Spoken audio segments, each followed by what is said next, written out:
नमस्कार, आप लोग देख रहे हैं सारसा नाउ और मैं हूं आपके साथ संदीप मिश्रा। क्या होली से पहले बिहार में शराबबंदी कानून पर पुनर्विचार करेगी नीतीश सरकार? जी हां, पिछले 9 सालों से लागू पूर्ण शराबबंदी कानून को लेकर एक बार फिर राजनीतिक गलियारों में हलचल तेज हो गई है। सबसे बड़ा सवाल यह है, क्या होली से पहले नीतीश सरकार शराबबंदी कानून पर पुनर्विचार करेगी? यह सवाल इसलिए उठ रहा है क्योंकि अब सिर्फ विपक्षी नहीं बल्कि एनडीए के सहयोगी दल भी खुलकर समीक्षा की मांग कर रहे हैं। शराबबंदी कानून कब और क्यों आया? सबसे पहले आपको बता दें, बिहार में 1 अप्रैल 2016 से पूर्ण शराबबंदी लागू हुई थी। नीतीश कुमार ने इसे सिर्फ कानून नहीं बल्कि सामाजिक सुधार के रूप में पेश किया था, जिसका मकसद था घरेलू हिंसा, परिवार में आर्थिक तबाही और महिलाओं पर अत्याचार को रोकना। लेकिन अब क्यों बढ़ गई है राजनीतिक गर्मी? अब शराबबंदी पर चर्चा इसलिए तेज हो गई है क्योंकि एनडीए के अंदर से आवाजें उठने लगी हैं। अब तक पूर्व मुख्यमंत्री जीतन राम मांझी शराबबंदी की समीक्षा की मांग करते रहे हैं, लेकिन अब उपेंद्र कुशवाहा की पार्टी आरएलएम भी इसी लाइन में आ गई है। आरएलएम विधायक माधव आनंद ने सदन में बयान दिया। माधव आनंद ने सदन में मुख्यमंत्री से आग्रह किया कि अब वक्त आ गया है कि शराबबंदी कानून की व्यापक समीक्षा हो। उन्होंने यह भी कहा कि एक अर्थशास्त्री के तौर पर हर कानून का आकलन जरूरी है कि राज्य को इससे क्या मिला और क्या खोया। अब इसके कुछ आर्थिक पहलू समझते हैं कि सरकार को इससे कितना नुकसान हुआ। अब बात करते हैं शराबबंदी के सबसे बड़े मुद्दे की, जो कि है राजस्व का। शराबबंदी से पहले बिहार सरकार को शराब की बिक्री से हर साल औसतन 4000 से 5000 करोड़ रुपए तक का राजस्व मिलता था। शराबबंदी के बाद यह लगभग पूरी तरह खत्म हो गया, जबकि राज्य का खर्च लगातार बढ़ता गया। अपोजिशन और एनडीए सहयोगियों का तर्क यही है कि राज्य का बड़ा आर्थिक नुकसान हुआ और शराब का कारोबार बंद होने की जगह अवैध नेटवर्क में शिफ्ट हो गया। विधानसभा में आज फिर शराबबंदी को लेकर पुनर्विचार करने के एनडीए विधायक ने उठाई। भाई एनडीए का फिर वही बात, सरकार में एनडीए है, 200 से ज्यादा उनके विधायक है, पुनर्विचार करने की मांग क्या उठानी है? पुनर्विचार करके दिखाइए, हटा के दिखाइए। और मेरा साथ ही मांग है कि अगर बिहार में शराबबंदी से महिलाओं का सशक्तिकरण हो रहा है तो इसको यूपी में भी लागू किया जाए, इसको देश में भी लागू किया जाए। ये इतना बढ़िया अगर स्कीम है तो सिर्फ बिहार की महिलाओं के लिए क्यों रखे हैं? पूरे देश की महिलाओं को क्यों वंचित कर रहे हैं? उनको भी इसका फायदा मिलना चाहिए।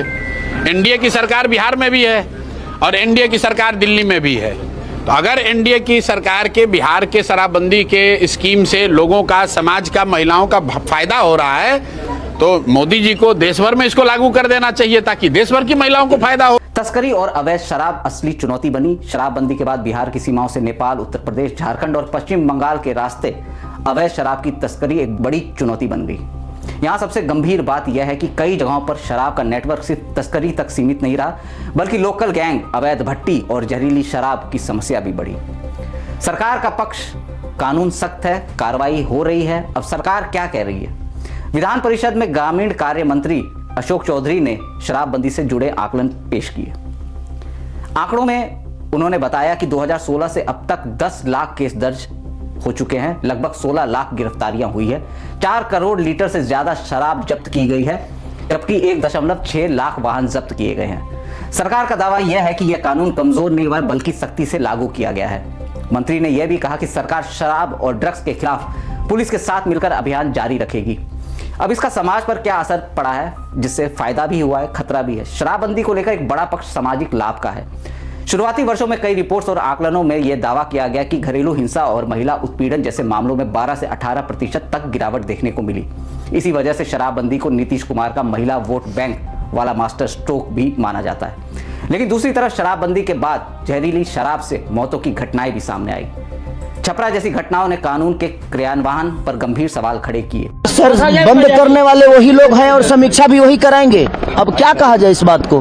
तो ये उनका विषय देखिए। सच पूछे तो राजनीति कोई सवाल पूछिएगा तो मैं जवाब भी नहीं दे पाऊंगा, क्योंकि बंद उन्होंने ही कराया था और समीक्षा भी वही करा रहे हैं। तो अब इसको क्या कहिएगा कि चोरी भी हमने की है और हम चोर भी हमें ढूंढ रहे हैं? तो ये कोई मतलब होता नहीं है। आज ग्राउंड पे सच में शराबबंदी, अरे तो किसकी समीक्षा करेंगे? लापरवाही तो उन्हीं की है।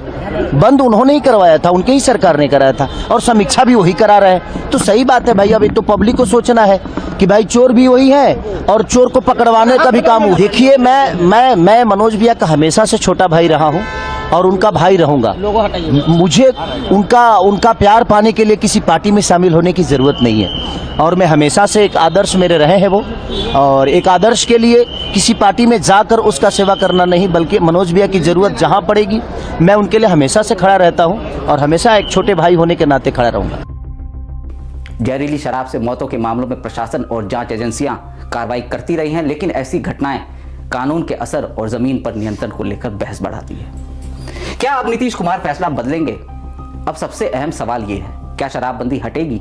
फिलहाल मुख्यमंत्री नीतीश कुमार अपने फैसले पर अडिग नजर आते हैं और उनके लिए यह कानून राजनीति से ज्यादा सामाजिक प्रतिष्ठा का मुद्दा रहा है। लेकिन 2026 का राजनीतिक समीकरण अलग है। इस बार गठबंधन में बीजेपी सबसे बड़ी पार्टी है और सहयोगी दलों का दबाव लगातार बढ़ रहा है। साथ ही राजस्व, तस्करी और जहरीली शराब जैसे मुद्दे सरकार के लिए राजनीतिक जोखिम बनते जा रहे हैं। इसका संभावित रास्ता क्या है, जो कि हटेगा नहीं बदलेगा?